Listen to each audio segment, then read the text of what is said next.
Защо в официалната ни история сме приели 681 година за нашата рождена дата? Това е съвсем произволно.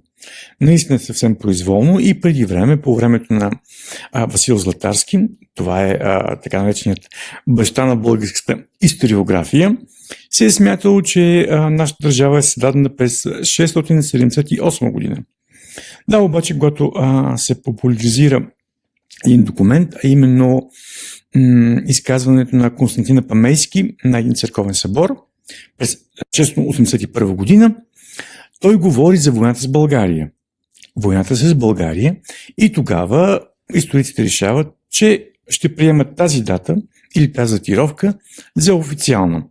Реално обаче това е напълно произволно, защото имаме много исторически извори, в които ние може да разберем, че държава или поне някаква територия България съществува.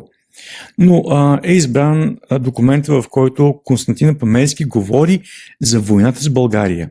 Той обаче говори за война с вече съществуваща държава.